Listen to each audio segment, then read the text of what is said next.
Hi there. Welcome to The Preventable, the podcast giving you a seat at the table with conversations about the intersection of alcohol, drugs, and mental health in everyday lives. Take a seat and join us. Welcome to The Preventable. With me today is Nichole Charbonnier, and she's the acting executive director of MONetwork. Welcome. Thank you for having me. I'm glad to be here.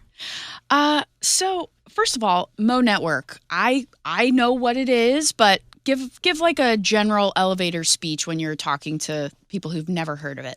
Yeah, MONetwork is a recovery community center in South City, St. Louis. We offer harm reduction services and recovery support. We do everything from syringe service programs, naloxone distribution, harm reduction training, fentanyl test strips, to peer support specialists and support groups like AA, NA. We also do family support, linkages to care, and Hep C, HIV testing, things like that. So basically, is there anything you don't do? Kidding. Yeah, there's a lot we don't do because we don't have the funding for it. There we go. So if we're listening, So South City, you're off of Broadway. We're right on Broadway. Yeah, we're right off Highway 55 in Gasconade. So Okay. Right on South Broadway. We're looking for a new space right now, but yeah. And how long has MONetwork been in existence? Since 2015. Okay. How long have you worked for MONetwork? I started volunteering at MONetwork in 2017 before there was ever any paid jobs there. So yeah, I've been with it for 5 years, 6 years. So when you were talking and you rattled off that long list of things that you all do, and it's a lot, you mentioned a couple of things. Fentanyl test strips. Mm-hmm. You talked a little bit about syringe. I forget exactly what you said, but syringe service program. Service SSP. program, yes.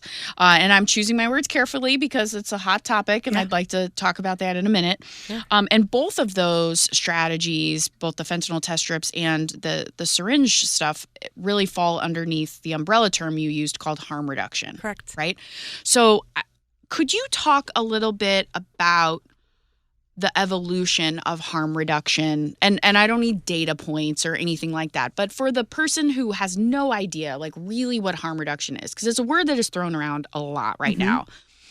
And it, until pretty recently, was pretty taboo, right? And it's less so now in some circles, but definitely still taboo in others. So can you talk about harm reduction as a movement, really? Yeah. Harm reduction, I always say that it's radical love. We meet people right where they're at and we love them right there and we help them be safe in what they're doing. Harm reduction, the movement has been around for well over 40 years now, obviously starting in America on the coast and moving in towards where we are now. Obviously. You mean things don't typically start in the Midwest? No, not really. Not here. Nope. Not in Missouri. Nope. And so it's really about enabling people to be safe and use things like clean syringes. So there's, no transfer of diseases and things like that. It's about providing tools to these people that are choosing to continue to use drugs. People have the right to do that. And they should be also able to have safe tools, whether that's a smoking kit or syringes. They should have naloxone with them. They should have access to all of that.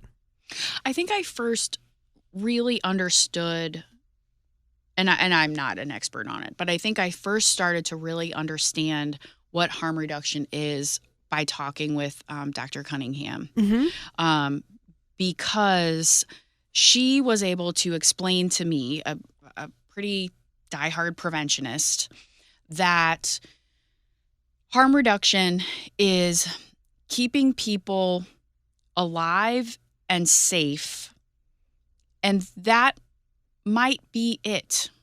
And that is okay. Yeah. Because I think that where the conversation often is keeping them alive and safe until they find treatment. Yeah. And not everyone wants to do that. That's right. And so she talked a lot about, when she was on this podcast, she talked a lot about integrating it into primary care. And, how can we talk about people's substance use in the same way that we talk about their pap smear or their, have they had their blood work checked out to make sure they don't have diabetes, like just incorporating it in and really changing the conversation away from the judgment and we're helping you stay alive until you get help to we're helping you lead the life that you want to live in the best possible way. And that is very controversial still. Of course. For some people. Yep. Dr. Cunningham is amazing. We've worked with her for years. She served on our board for many years. And she's right. Like, people have the right to make decisions on their own. And harm reduction is reality-based, right? We live in a society where there's alcohol and there's substances and people can use them. And that's not going to change. That's not going away. Mm-hmm. So how we deal with that has to change. I think the thing that I struggle with, and I get really frustrated when we're on calls, and by we, I mean harm reduction folks and prevention folks and treatment folks and recovery folks, I get really frustrated that the conversation is often binary, right? It's either harm reduction or prevention, or it's prevention or treatment. And the reality is like, we need it all. Correct. Yeah. Because for that person who is using and wants to keep using, doesn't want to die, wants to keep using, doesn't want to enter treatment, you can provide the resources for that individual. Correct. For the young person who doesn't really want to use, they don't like the consequences that it brought, they don't like being in trouble with their parents, like, that there's also a need for that. Mm-hmm. There's also a need for people who want to seek treatment, to find an evidence-based treatment program. Yeah. In other words, it's not black or white. It's not this or this. And I think sometimes we have gotten in the field, we've fallen into the trap of there's a finite amount of resources and it's either this or that. Mm-hmm. And the truth is both are needed. It's all needed. It's not even both. It's like the whole gamut is needed. That's right. When we talk about it, it's like what we've done before hasn't worked. So we clearly need to do something different. Mm-hmm. And yes, that's with harm reduction and giving it the credibility, right? And it's also, in my opinion, not choosing one or the other. Right. And that's with everything. Exactly. Right? We all have to work together. Yeah. I want to go back to fentanyl test strips. Mm-hmm. I don't think people know that technically they're like still considered paraphernalia. Yeah. In some places, yes. Is that infuriating? It's beyond infuriating. Syringe service programs aren't even legal in the state of Missouri. Can you talk a little bit more about what that is? Like the program? Yeah. Like, what does that mean? And like, obviously without naming names, like why do you think it's still not available here in Missouri? And do you all do any advocacy to maybe change that? Absolutely. Yeah. So, syringe service program, the way we operate, we give out clean syringes and it comes in a kit. So you get 20 syringes, you get cotton, you get tourniquets, cookers, and alcohol wipes. And we pack those bags every week, and we operate our program on Mondays 12 to 2 and Tuesdays 4 to 6. People can come in, and it's low barrier. We have to collect some data to prove that what we're doing works. But we just ask for a little bit of information, and they get their supplies and they can leave. Why is it still illegal? We do legislation work. We've taken it to the state 7 years in a row, and it hasn't been passed yet. Last year it was really close, and it was the bill before it that they were arguing about, and it didn't get through. We're hopeful that it will this year. It's really just the fact that it's Missouri, and it's a closed-minded state. You can go across the river where it's legal. Yeah, what do you say to people who are like, you're giving them tourniquet? First of all, them, that's usually what they say, like, or addicts, or, which we know is not the appropriate word, but that's what people say. Right. You're giving addicts like tourniquets and clean needles. Like, aren't you just allowing them to continue their drug use? How do you respond to that? Yeah, we get that all the time. I'm sure you do. Yeah. One of our mottos is enabling life since 2015, because the only thing we enable is people to stay alive. When I'm in long-term recovery. That's how I got in this field. And that's why I'm passionate about it. And I do what I do. And when you really break it down, nobody is going to just decide to use a drug intravenously because we're giving out clean syringes. Okay. these people are already making those choices. All we're doing them is giving them good supplies to do it with. Nobody is going to decide to do it just because of our program. Like they're not walking down Broadway saying like, oh, they're giving out free needles. I think I'll start injecting heroin. Like that Exactly. doesn't, right? And It doesn't happen. it doesn't happen. Yeah. Just like when we're talking to a kindergartner about making healthy choices, they're not like, oh, well, they just mentioned making healthy choices, so that means that I'm going to start doing some unhealthy things. Or, oh, if I'm talking to a fifth grader about alcohol, then I'm going to suddenly make them start wanting to drink alcohol or drinking out. That's like a non sequitur. That Right. doesn't make sense. Right. Right. I often give the examples of like looking back in time in other ways that harm reduction is applied. Seatbelts. When they wanted to put seatbelts in cars, people were like, no, everyone's going to speed then. We already speed, right? I don't have to have a seatbelt in my car to decide to speed. Same with the whole condom thing. In the AIDS pandemic or epidemic of the late 80s and 90s, they said, don't give out condoms. Kids are going to think they can have sex. We're going to say, we're saying it's okay for people to have sex and all that stuff. It's just not true. If you're going to have sex, you're going to have sex regardless of whether you have a condom or not. Right. And we can look back now and see how accurate and true that is. It's the same thing with the syringes. I would imagine that you are heartened by the FDA's decision to make Narcan available without a prescription. And I'd imagine that you, like us, recognize that there's a long way to go. Yeah, it's long overdue, right? And it is going to save lives. People. Oh, wait, you mean making Narcan available without a prescription isn't going to just make more people go out and use drugs? Absolutely not. Okay. No. Okay. No, it doesn't work like that, right? Right. So it was needed. It should have happened a long time ago. But in reality, it's not going to have that much of an impact. The people that need it the most, which are the people who use drugs, aren't going to walk into a pharmacy for it. They either don't have the money for it, or they feel too much shame and stigma to walk into a pharmacy and get it. Right.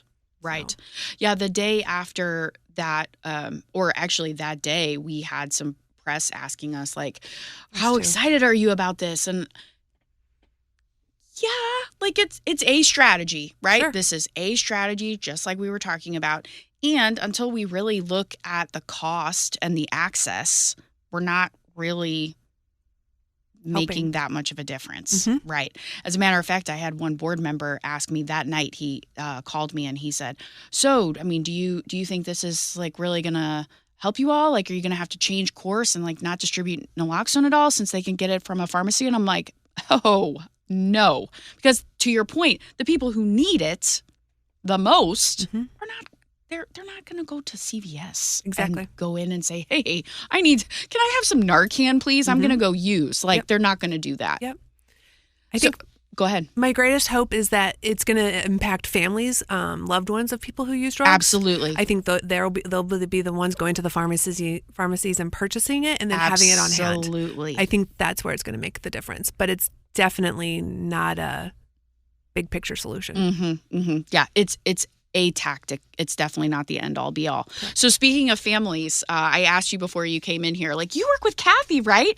And when I talk with Kathy Arbini and when I hear her describe what she does, and she lost her son several years ago and has just been a bulldog in Jeff City to try to get the Good Sam law passed and all kinds of stuff. When I ask her to describe what she does, she's basically like, I just give hugs. I give hugs to people that need them. Yeah. But that's part of one of MONetwork's programs. Can you talk a little bit about that? Yeah, Kathy's absolutely amazing. She is our mom, right? We have a network of probably over 200 moms. We call them moms because most of them have children who have struggled with substance use. But some of them are spouses or sisters. We have fathers too, or husbands. It's family members that have been impacted by loved ones' choices to use drugs. And Kathy is in charge of all of that. She facilitates 2 family groups a month, family support groups. She also goes to Jeff City and does all that kind of stuff. She's a bulldog. Absolutely. Yep. Yeah, she stands up for everything that we fight for. And then she does fundraising for us. She just coordinated our Easter dinner, spring dinner last Sunday, serving our participants. She does one at the holidays and, the winter. And we just all call her our mom because that's what she is to us. You're also mean, you're based on South Broadway, but you're also doing some work with the T. Correct. Can you talk a little bit about that? Yeah. Like, what is the T, and talk a little bit about that opportunity? Yeah, the T is operated by Dr. Punch. He's absolutely amazing. He is, yeah. yes. Mm-hmm. So they like a true pioneer, absolutely in this field. Yeah. Yes. Yeah. So they're located on Del Mar. The T is, and they come to our location on Mondays for 2 hours during SSP. What is SSP? Syringe Service Program. Great. And they do wound care, and they give out smoking kits. So they also do street outreach, just like we do on the north side. Mm-hmm. And so that's kind of what our partnership looks like right now. We have a nurse practitioner on staff who's going to start working with Dr. Punch so that the nurse, when she is there on Tuesdays, can prescribe medication, antibiotics. So we just are getting that up and going. But yeah, I mean, the T is absolutely amazing. They focus on harm reduction. They focus on trauma and healing. They do all kinds of amazing work. Wound care. Pretend like I'm in kindergarten. Mm-hmm.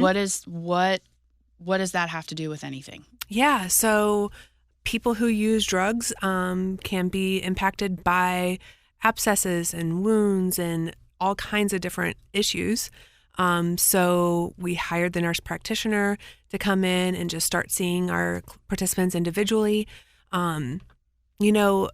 One of the biggest problems with people going into a hospital or to a treatment center, they won't do it. There's shame, there's stigma, there's all kinds of reasons they're not going to walk into a hospital, especially to show their wounds from drug use. Mm-hmm. But they feel comfortable and safe with us, and so they will come in and they'll see the nurse or they'll see the people from the T, and they will get their wounds treated, and they'll get antibiotics, and we're starting to get them to where they can go to the T and see Dr. Punch in person for more like day-to-day treatment if that's needed. And wound care has always been an issue with people who use drugs, especially IV, but it's also becoming worse because of our drug supplies being poisoned. Xylazine is on the streets now. It's tranq dope, and that's something we can talk about too, but that's causing major wounds. Like we're seeing wounds that are straight to the bone. Yep. And so people come in and get those treated. Yeah, I think that's not... It's interesting to me because that's not something that we talk a lot about, right? But harm reduction as a movement does have a lot of its origins really in HIV and AIDS, right? Correct. And there was a lot of, and then as a public health nerd, there's a lot of other public health things that we need to be mindful of, right? With people sharing needles, and that's like hepatitis and all of these things. And so I think wound care is like people don't often understand how critical that is, and that if left untreated, like that could be like a source of death or infection or severe illness. And so it's really cool that you're sort of attacking it from a couple of different sides. Yeah. Talk more about xylazine, because that's not something we've talked about here on this podcast. And I know some people have no idea what it is. Yeah. So we do drug checking. Our participants give us samples of their drugs. We send it to a lab. Okay, wait a second. How does this work? So I walk in to MONetwork and I'm like, hey, I'm here for like a clean syringe and maybe like a sandwich. And you're like, hey, can I see your drugs? Like, how does this work? So this is fascinating and could not be more different than what happens at Prevent+Ed, okay? I just have to tell you. Go ahead. Yeah. The relationship we have with our participants is unique, and we value it so much because they trust us. Right? Everyone that works at my center, with the exception of Kathy and our nurse practitioner, we're in long-term recovery. So you get it. We get it. We've all been there. And so we have a community advisory board. My director of research runs it, Dr. Sarah Sotieli. And it's of 10 to 12 participants, and they will come in and she talks to them, asks them what's happening on the streets, what they're seeing, how we're meeting their needs, how we can better meet their needs, and things like that. And so we really just have a good relationship with these people, and they trust us. So when we tell them, we've been doing it for well over a year now, and when we tell them we just want samples, we usually have multiple people in there at once during SSP. It's only a 2-hour window, 2 days a week. So we'll just announce it that we're taking samples if anybody wants to come back and give us some. So that's what we do. And my desk drawers are always full of drugs. I'm imagining. We always joke that because, we talk to kids about it, so we need to know what's going on. We always joke that if somebody were to look at like our Google searches, like it would just be, it's just funny, right? So, okay, so you make this announcement, like we're collecting, and then people bring in their drugs, and then you take a sample, and then where does that go? So that goes to a lab. Okay. Yep. All right. We send it to a lab that we work with. They do the testing on it, and they send us the results. We post the results in our main room so that all our participants can see it, and they know what's in their supply. Wow. Drug checking. Whoa. Wow. Yeah. It's a really important part of harm reduction. I was going to say, yes. Yeah. Wow. Yeah. Do other places do that? In the country, yes, absolutely. Other places have been doing it far longer than we have. We were one of the first to do it in our state. And obviously there's some taboo to it, right? Right. But it's so important that we know what's going on in the supply. Like, this has always been important, but in the last 5 years, if not longer, the supply is absolutely contaminated, right? It's poison. And primarily with fentanyl, right? And we've been hearing about xylazine, but I didn't know until recently that it was actually showing up here locally. Yep. So we went to the harm reduction conference in Puerto Rico back in like October. At that point, I think we were seeing it in maybe 50% of our samples. By November, it was close to 100%. So what is it? So it is a tranquilizer used by vets, and it's making its way into our drug supply. It causes respiratory suppression, so it makes it difficult to breathe, and it's causing a lot of the wounds that we're seeing. Whether it's at the point of injection or if you're smoking or snorting, it's still causing wounds.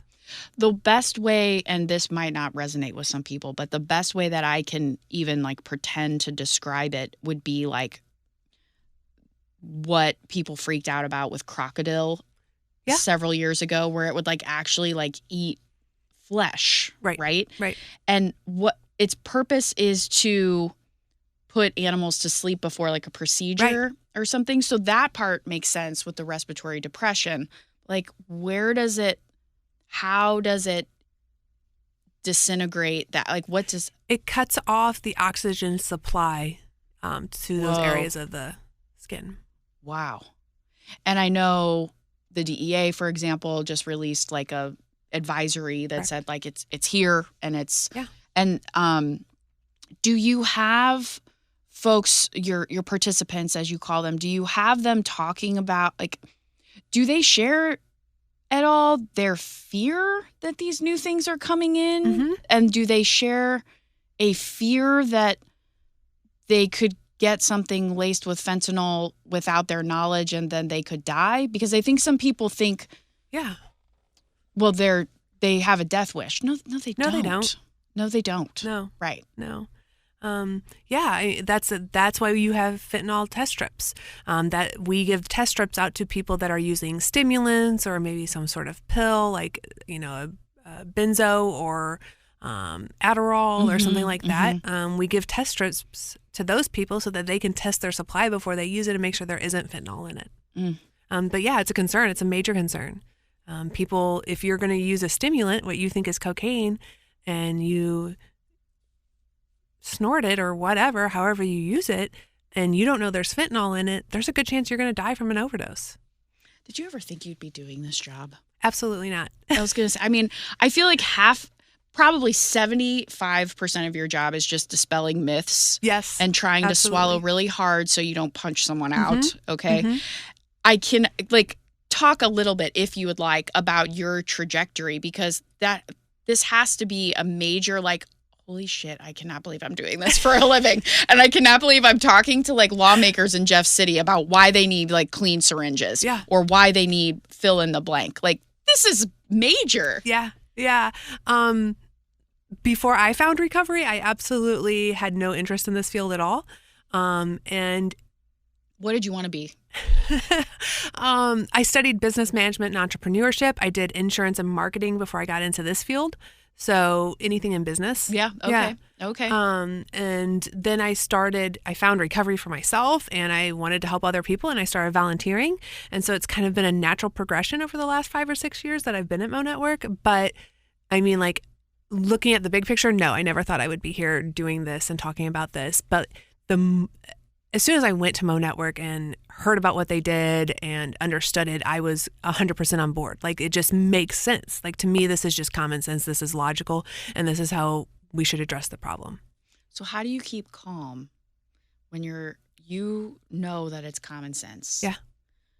But you're talking with a legislator or a funder or a person who only believes in fill in the blank, that how do you keep calm? Yeah. Well, or do you? I think I usually do. Okay. Maybe somebody else could answer that better. I don't know. But I think I stay pretty calm. I'm pretty grounded.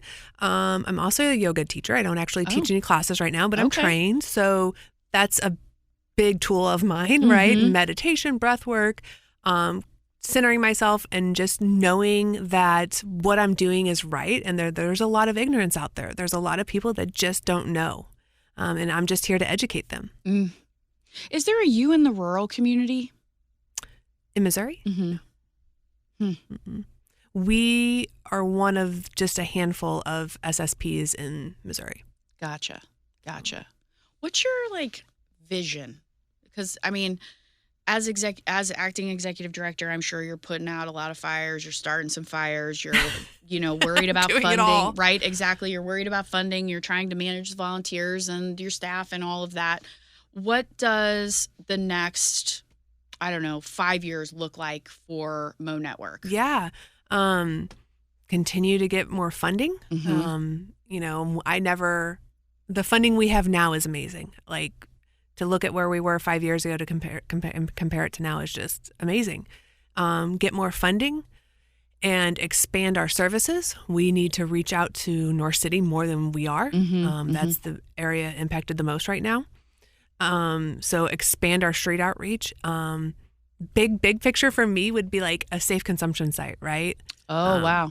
Which is totally controversial and not legal here at all. But yeah, I think some people who are listening, their heads just exploded. Yeah. Oh, of course. Right. Exactly. And again, that goes back to, for me, is to just common sense. That's where we should move. That's the movement. That's where we need to go. And there's only a couple of those that exist right now, and those are in New York. Is that right? Yes. And I think there's one on the West Coast as well. Oh, okay. All right. So big picture, that's you'd I would love to that. Like somebody to walk in, and not just for safe consumption, but somebody to be able to walk into our front door and receive whatever services they need, whether that's HIV and Hep C testing, clean syringes, smoking kit, a place to use safely, or maybe they're ready for treatment and they want to talk to a doctor or a nurse practitioner and get on some sort of medication. Maybe they're ready to start detox. My big goal is for that to happen all under kind of one umbrella, one roof. Yeah. I'm going to ask the dumbest question. Okay. You've mentioned it a couple of times. What is a smoking kit? Yeah. So a smoking kit, it depends. Do you know what that is, Max? Am I just totally naive? I mean, I am naive. Do you know? I'm breaking the fourth wall or whatever, but do you know what a smoking kit is? Okay. All right, good. Okay. What is a smoking kit? So it looks different depending on the organization giving it out. But it's usually like a glass bubble pipe, or it can be foil, and then a tube to inhale the smoke. But it's another form of harm reduction. So the idea is that some people would rather smoke than inject. So we provide the supplies to do that as well. Okay, I'm really glad I asked the question because that was not really what I was thinking. Now, when we have smoking kits at Prevent+Ed, and we actually call them tobacco kits. Yes, no. And they're, and they're like a little Tupperware with all these different like tobacco and nicotine products and vaping products. So when we go in and we talk to students about this, and sometimes the adults, but mostly with the students, then they can have an opportunity to look at it and to ask questions and to look at the labels and to really, because if you have a fifth grader who like my dad smoked cigarettes, if I would have ever touched his cigarettes, holy moly, but I had a lot of questions about it. And so that's what we call like a smoking kit. So I'm really glad I asked. Yeah. And the premise behind it, the idea behind it is that if somebody wants to move from injecting to smoking, or at least decrease the amount that they're injecting and start smoking, that's reducing harm. It's less harmful to the person. Right. So that's the premise behind it. funders pay for the smoking kits, or do you rely on like private individuals to do that? Yeah, like I can imagine there would be like, because I know like SAMHSA just started allowing fentanyl test strips, and that was like a woohoo. But yeah, so we have different sources of funding. Sure. SAMHSA, like anything from the feds, does not allow syringes, doesn't allow smoking kits. We recently received one grant that was coming through the feds that also told us we can't even buy Narcan with it. Huh? Yeah. Okay. Yeah. So our funding is absolutely crazy. We get funding in various amounts of sources, but we do get funding from the Comer Family Foundation, which is a harm reduction organization. So that funding can be used for syringes. That funding can be used for smoking kits. AIDS United is another one that offers grants for these kind of places. And then private donations, our own fundraising. So yeah, it's the general funds and the Comer Family Foundation that helps us support that project. And I'm sorry if people are listening and are like, that is too in the weeds. I'm fascinated by this because grants are usually very restricted on what you can and you can't purchase, and it's really challenging. And that's for something sort of as innocuous as prevention. Like everybody loves kids, I can't even imagine how challenging it would be for you all to find funds to do the things that you're doing. It's so hard. We have the Biden administration finally getting on board with harm reduction, but it's under the premise of we will support harm reduction organizations because you're showing us that what you guys do works and it does help people, but we're going to tell you how to spend the money and really not let you spend the money on what you need to spend it on, which is syringes and smoking kits and things like that. So yeah, the majority of our funds do come through federal grants. That's how we keep our doors open. That's how I pay my staff for the most part. And all of that can't be used for the syringes or the smoking kits or anything. So. Did the legalization of cannabis for adult use, did that impact your clients at all or not really? Not really. Yeah. No.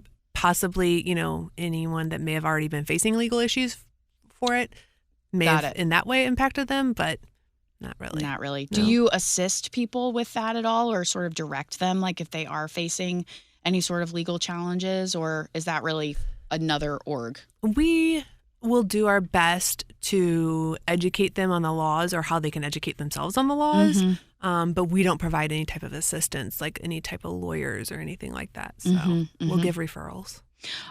Last question in terms of like the logistics. Like if somebody is experiencing homelessness or like, do you